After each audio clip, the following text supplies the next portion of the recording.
what is up? So today is Thursday, and some lady just hit me up about my truck and wants to come see it at 1 o'clock. It's currently just after 12. So what I did this morning, I sprayed the whole thing down on the bottom and the top, kind of sprayed down the engine bay, made it all clean, you know, really presentable.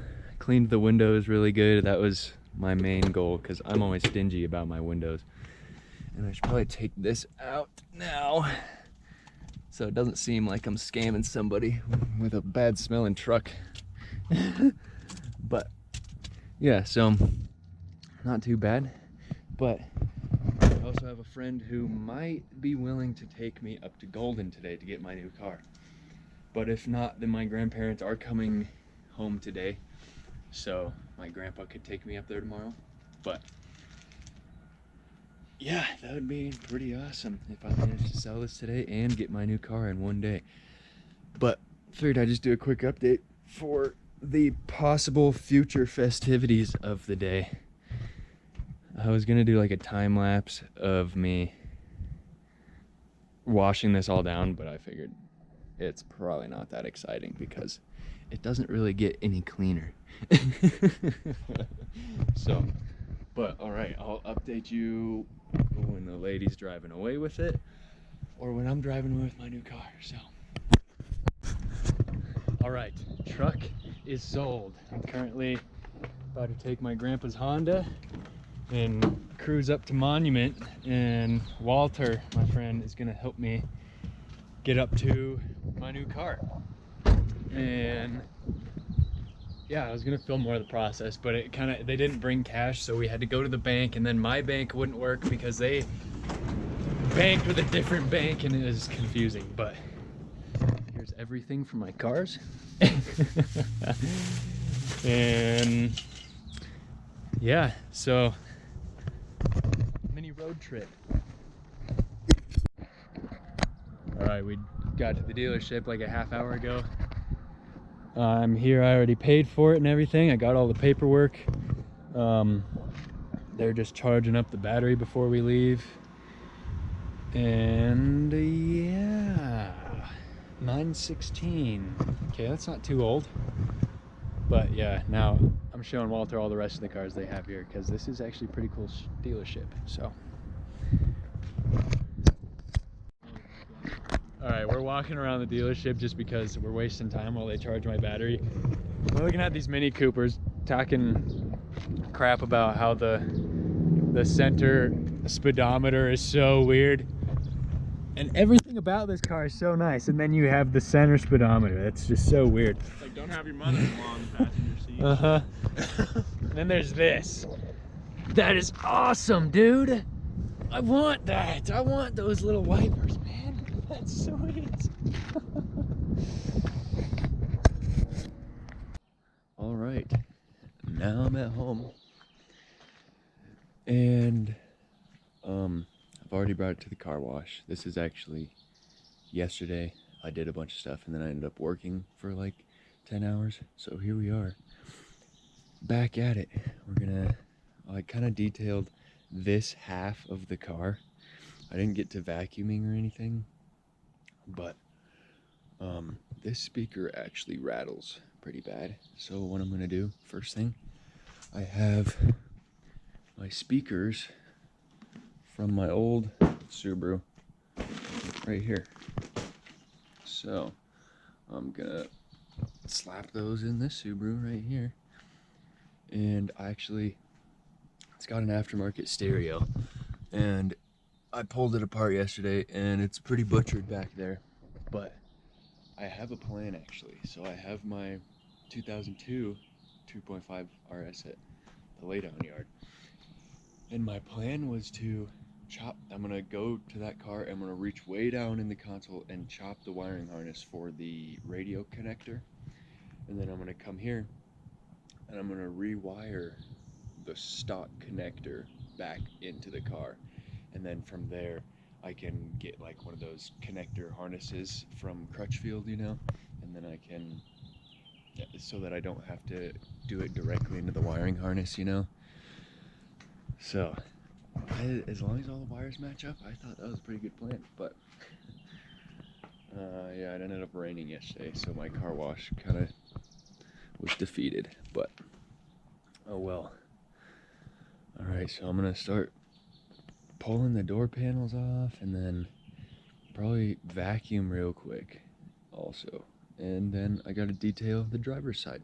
So here we go. I actually forgot to mention too that this is the headlight that came with that car, and FedEx came by last night and dropped off my new one, and I threw it on right before it started raining. So almost have a complete front end. Headlights look good. My grill is supposed to be here on Wednesday, so like 4 more days. And the floor mats that came with this car were indeed the Mike Shaw Subaru floor mats, but my 2002 2.5 RS floor mats fit just perfect.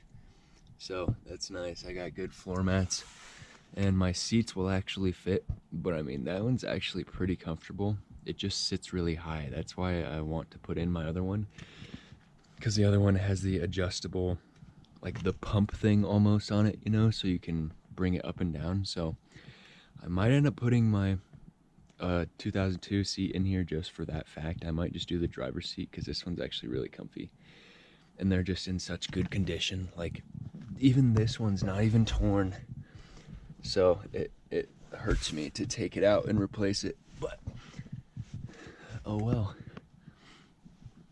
All right, now to detail that side and pull apart the door panels. All right, so I got everything pulled apart, and I expected the bracket to be the same for the 2002, but it's actually just slightly different. It's like inverted, and it doesn't work this way because it's just weird. So what I did was unscrewed the stock speaker out of the bracket, and my speaker actually has 4 prongs instead of 3 holes for the screws.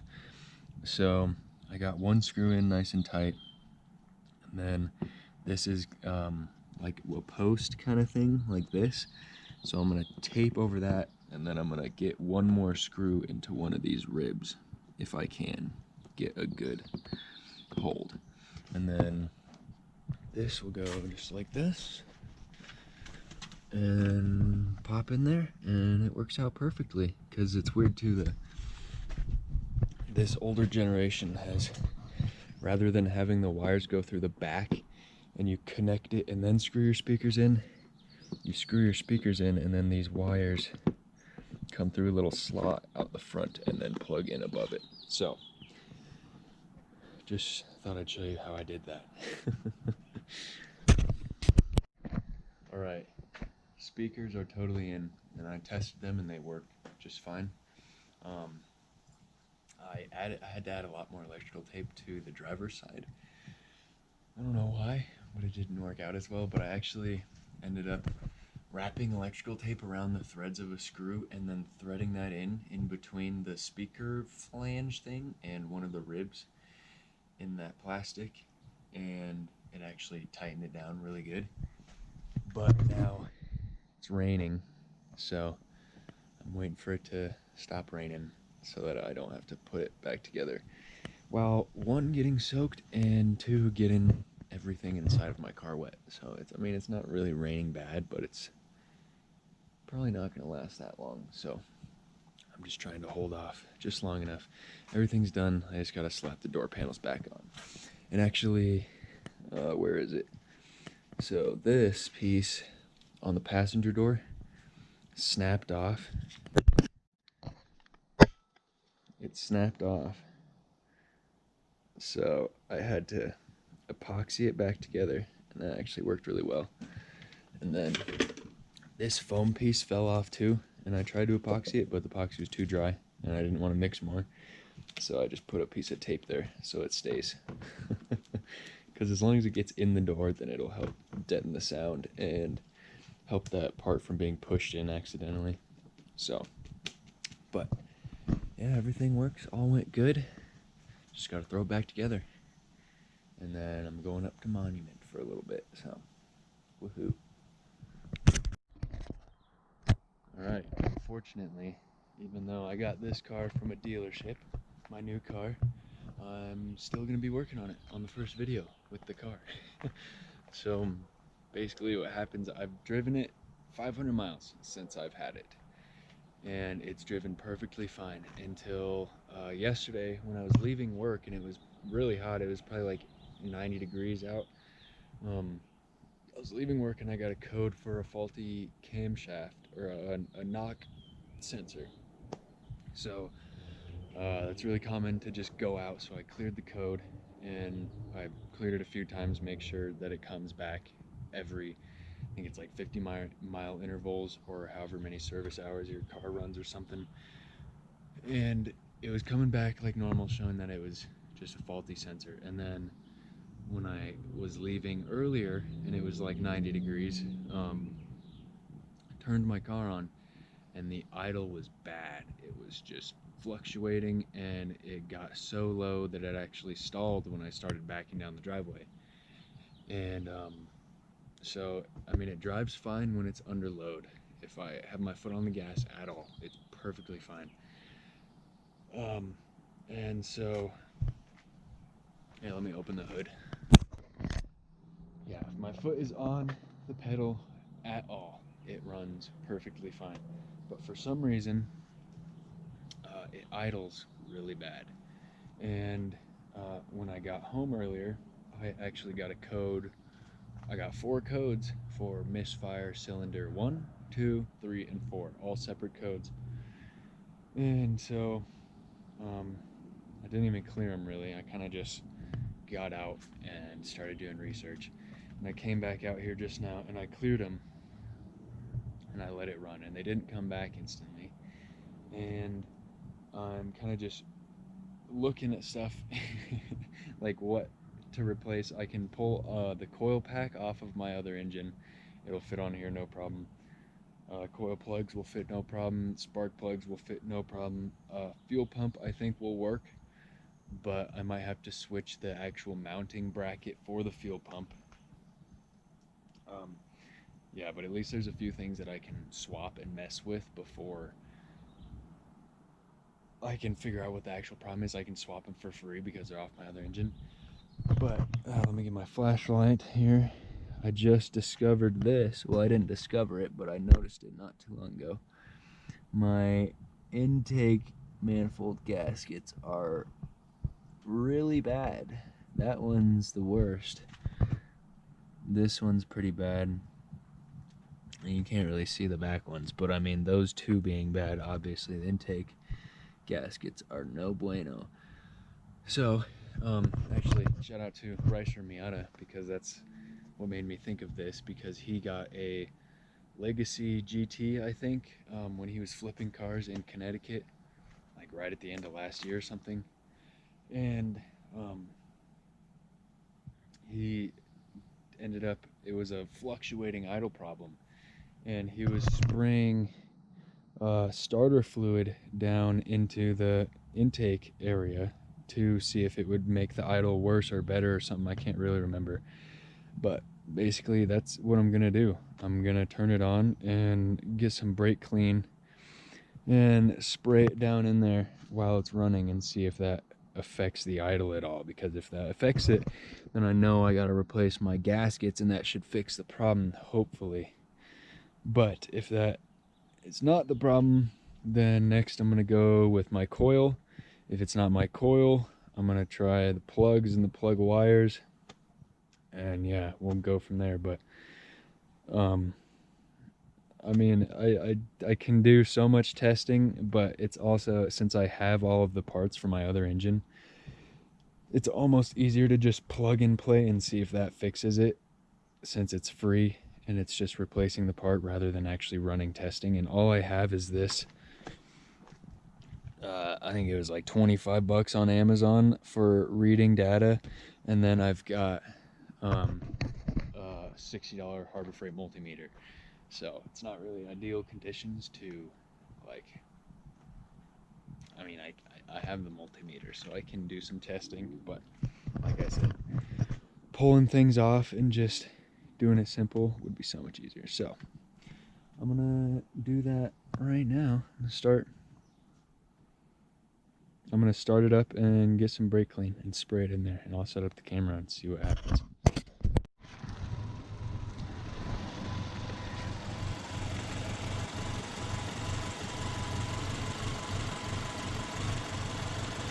That didn't affect anything there.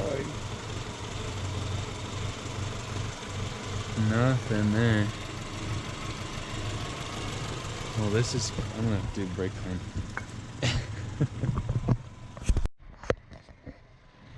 Okay, so I sprayed some brake clean in there and some starter fluid. Starter fluid was basically gone, so I just did brake clean. And it really didn't change anything drastically. This side maybe changed a tiny bit, but it honestly wasn't enough for me to be like, yeah, it's the gaskets. So, and it's been idling for probably 10 minutes now, and it's just fine. I mean, it still kind of sounds a little bit surgy.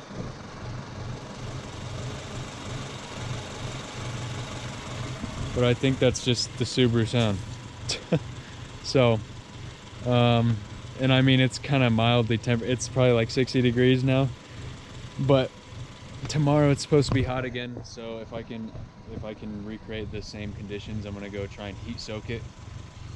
I mean, and see if I can recreate the conditions. But yeah, it's running fine right now. No codes have popped back up.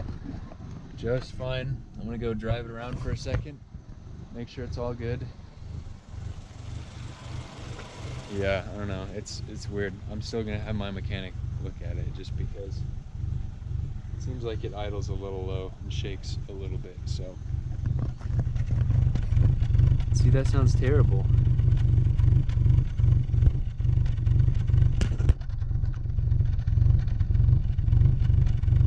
It sounds like it's a little bit starved for fuel almost to me, but I'm gonna go drive around and see.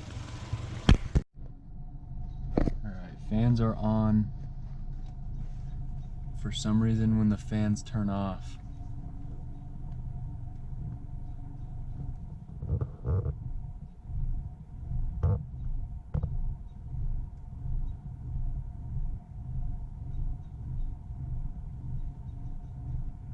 it really struggles. But it kind of picks back up, but it still sounds like it's struggling.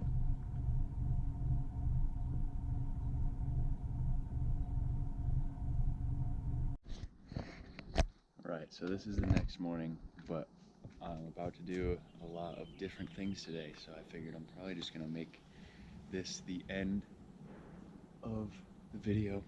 So, questions, comments, anything down below, and I mean, like the video if you got to this point, and subscribe if you want to keep watching my videos. But next video, I'm gonna pull the transmission in my 02 2.5 RS, and then yeah, that'll be interesting. So, see you then.